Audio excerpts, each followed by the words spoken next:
Hello and welcome to this part of the pond, where it's the Bullfrog, still without the newt. Yeah, he's editing, but if he was here, he'll be behind that camera saying base reveal at 100,000 subscribers. So please like, share, and subscribe, and help us with the algorithm and going into the comment section. We do lean heavy in movie reviews and analyzing Disney villains.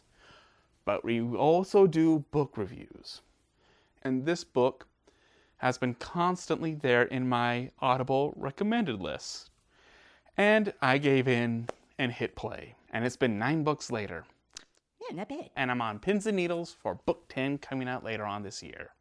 So hop on in and I hope you enjoy He Who Fights with Monsters by Shirtaloom, aka Travis Durrell. I hope I'm saying your name right. He Who Fights with Monsters is about a Japanese Australian from our world being magically teleported into a parallel world. It's far more magical.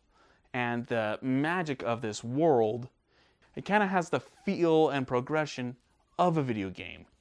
You can level up your magic, and in order to do that, you have to kill X amount of monsters in order to achieve that, but that is different for everyone. And various magical abilities have these sets, so the magic is very diverse, and you have to collect certain amounts of things in order to gain magic. So, again, you can see there's a lot of video game basics to it. And it's very simple and yet little complicated. And that is the magic of the world. Wow, impressive. But who is our main character? Because main characters are kind of the main reason why we like books. And the main character, like I mentioned at the beginning, is a Japanese Australian by the name of Jason Asano. How to describe his personality? Imagine the wit of Deadpool, Did I leave the stove on? the level of connections and how he can immediately make friends, like Kramer from Seinfeld. You have a lot of friends. How come I never see any of these people? They want to know why they never see you. There is an anti-authoritarian to him. Eat the rich! He's kind of like a Gordon Ramsay, if you will. Conan, pay attention, please. Yeah, Watch. all right, I'm over here. I got my own orange going. Okay. All right. And this is the personality of our main character. But it's more than just him. We have also the lovable thug, Gary. We have our glass cannon, who is Farah. And we have Rufus, whose family owns a school. Gosh dang it. A running gag. But later on in the books, we also meet Humphrey, whose family comes from privilege. And we also get to meet the scholar and the science nerd when it comes to magic, that is Clive. And we get to meet later on the 2 thieves of Belinda and Sophie. These may be the main cast, but there's far more. I mean, one of my favorite side characters is not one person, but 8 people. And they all have the same name, Bert. They're identical octuplets.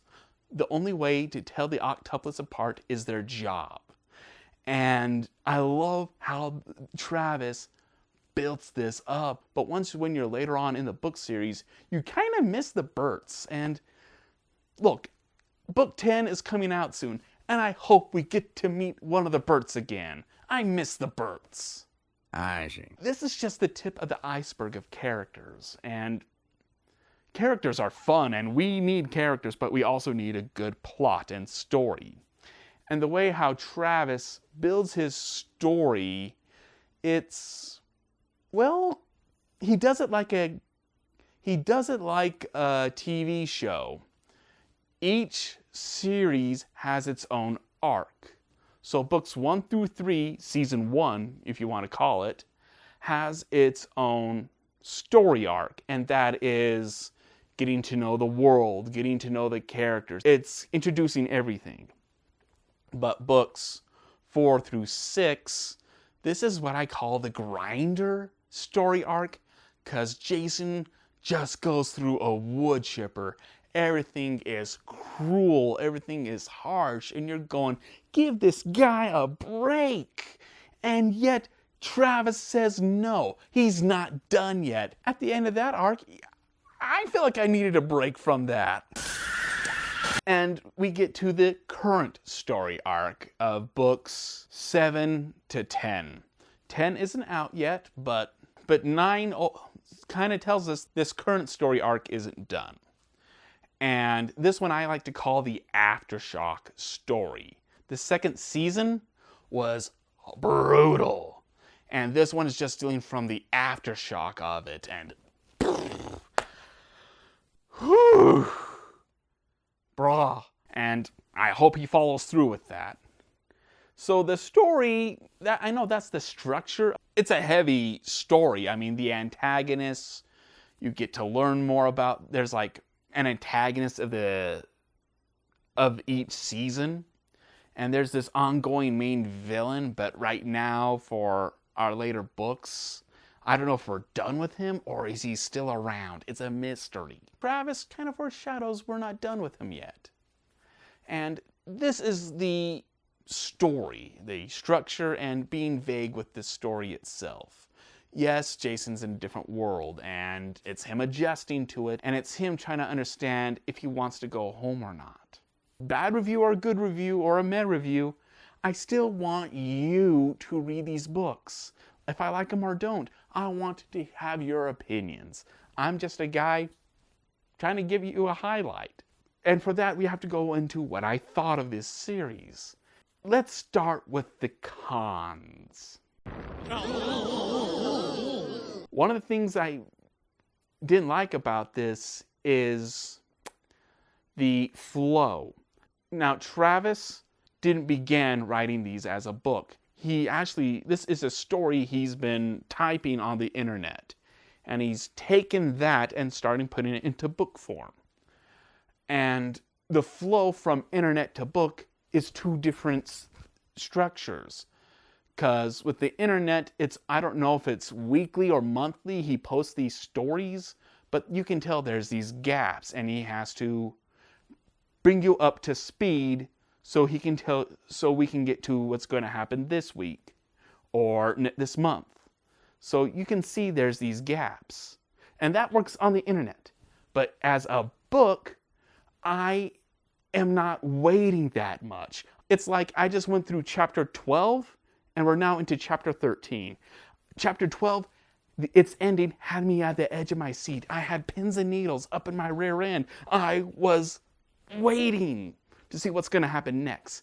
And chapter 13 suddenly goes into catching me up to speed what I just got to in chapter 12. Why are you doing this? I know what's going on. It hurts the flow. This is where the translation of internet and book really don't mix well. Ouch. And speaking of the book and writing flow, there are also these gaps. I understand that sometimes too much detail hurts. I realize that in my attempt of writing a book series, that is one of my biggest flaws. I have too much detail. I need to trim the fat. And also sometimes what's happening at this spot isn't needed. I can cut it out completely and it doesn't hurt the plot. It actually pushes the plot forward.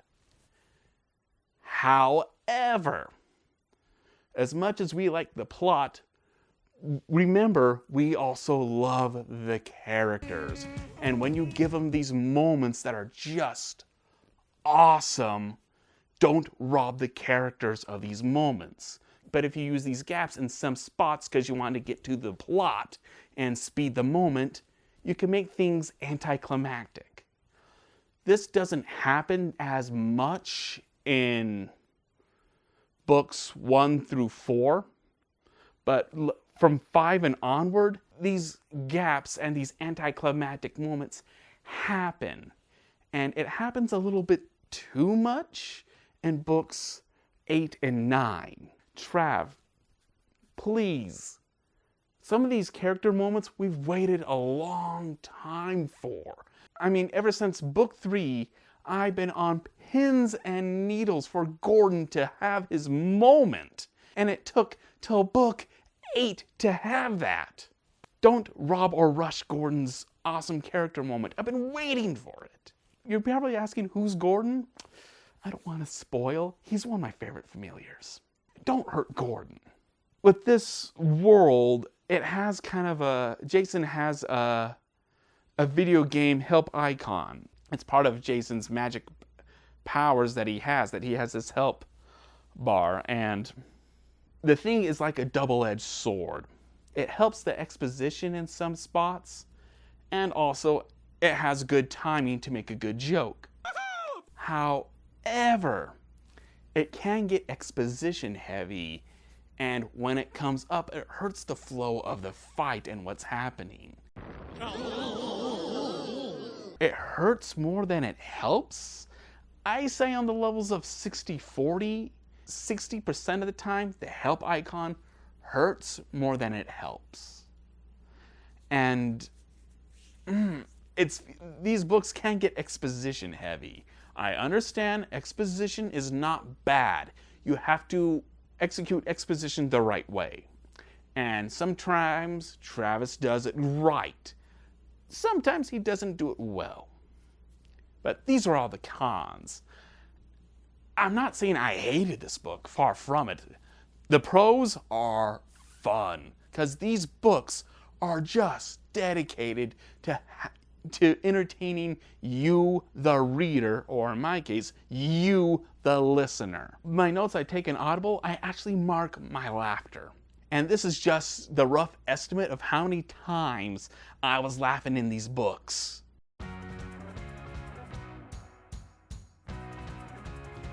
These books are just dedicated to entertaining. Travis does his best to entertain the reader. He has done his best to make us laugh. He has running gags. He has these inside jokes and times when things are too much and built-in tension, Jason Asano can still lighten up the mood and it gets a big laugh. And sometimes his timing is good when it comes to his punchlines. Because there's a joke set up in a book 1 and you don't realize there's a punchline to this joke until you're in book 6. That is ballsy and funny. I wasn't expecting it, and I couldn't help but feel appreciated that an author did so much to earn that smile. That is really good. And I loved it. Hell yeah. And I also enjoy his characters. Jason Asano makes me laugh a whole lot, but there's side characters that make you laugh a lot. And there's characters you cheer, there's characters you love to hate. I actually marked down times where I said, "Suck it!" because I hate you so much, or I'm happy to see you fall. Suck it! Suck it! I love doing that. These are just things I like to do, and he is all for that, and I like it. But as much as these books are dedicated to making you laugh and having you smile, there are themes. You can pick it up in book 3, but from book 4 to book 6, you get to see the real theme of the book series, and that is Jason Asano's consequences. The main character has an arrogance to him, but he starts to realize that he's surrounded by dominoes and that his arrogance or pride can brush a domino and it leads to a consequence that happens later on, or it manipulates the plot to go a different way and it hurts him. One of the biggest themes is always about consequences. And I can't help but think that in books 4 and 6, there is a deeper, darker theme. And it surrounds itself by the famous phrase, "You can't make an omelet without breaking a few eggs." And with those books, it feels like Travis is saying, yes, but how many eggs are you willing to sacrifice to make one omelet? To realize you don't have enough, you don't have the means to make a second omelet. How many of us do you have to kill to keep us safe? Now you can somewhat understand why I call books 4 through 6 the grinder. Fatality.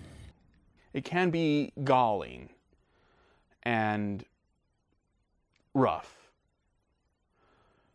But I call that a pro than a con.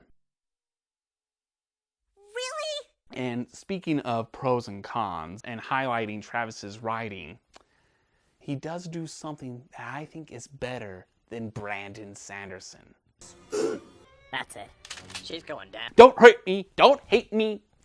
Hear me out. Hear me out. Look, He Who Fights with Monsters and the Stormlight Archive, there is a similarity to them.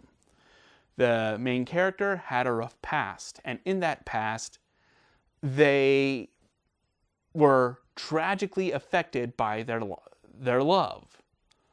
And in both books, the main characters go back home, and more importantly, they get to interact with their former love. What Brandon Sanderson did, it felt like he fumbled the football. It was short. It didn't let the emotional moment linger a little longer. I understand that Sanderson and Travis Duvall's emotional moments can't be really compared in length because their plots are very different. With Travis, he can make this emotional moment, Jason Asano and his past love, he can do 3 books surrounding it. When Sanderson can only do a few chapters, I understand that. But Sanderson rushed it, and it feels like, as much as this was important to Kaladin, it didn't feel that prominent. And what Sanderson did, it felt one-sided.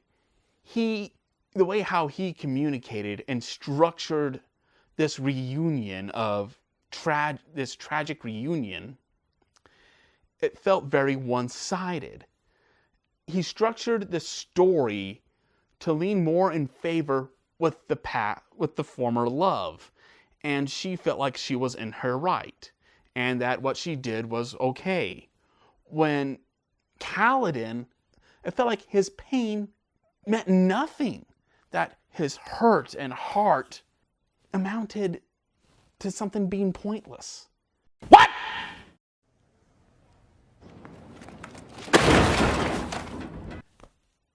It didn't feel right. And I didn't like that. But here's what Travis did. He didn't pick a side. Our man Jason Asano and his former love both were in the right and in the wrong. What Jason did to her was bad. What she did to Jason was bad. Both were in the wrong, but at the same time, you can tell Trav did his best to lean a little bit more to Jason's sympathy. Jason was the ultimate praise and we all should cry for him. No, he was just as bad. And he was kind of mean for what he did. But what she did wasn't right. He kind of leans to his favor, but it's not 100% on Jason. Everyone was well balanced. And I like that structure and that emotional moment. And Travis did his best to give Jason these emotional moments. And when you see Jason get overstressed to the point that he loses it and goes on this rant being fueled by his anger, and you can see in the structure of his words him losing it. Travis did it in a very comical way. B, you can feel the stress just overwhelming the main character. And C, you can feel the pain. Travis did it well, and I praise him for it. As you can tell, I was entertained. As you can tell, I was a little peeved. But this was well put together. And I enjoyed it. And this book isn't that heavy on commentary. Yes, there's commentary there, but Travis wielded it perfectly. He had the main character admit, I don't have the answers. All I'm doing is pointing a finger at people. But I understand one thing. I have friends now. I have people who love me and care for me, and I trust them.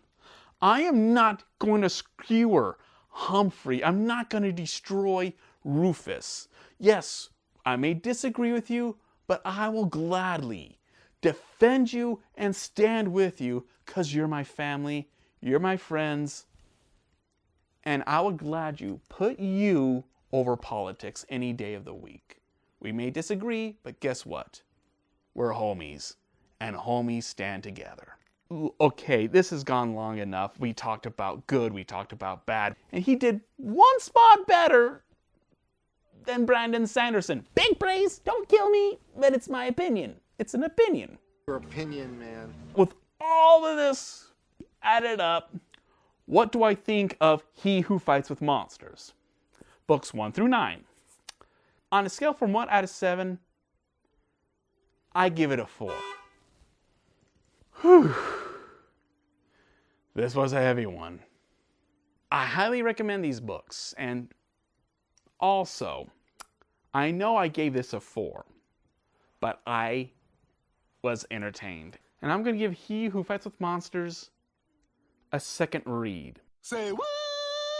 Once 10 comes out and I do its review, I'm going to re-listen to all these books, and let's see, it is just as entertaining as the first time listening through it.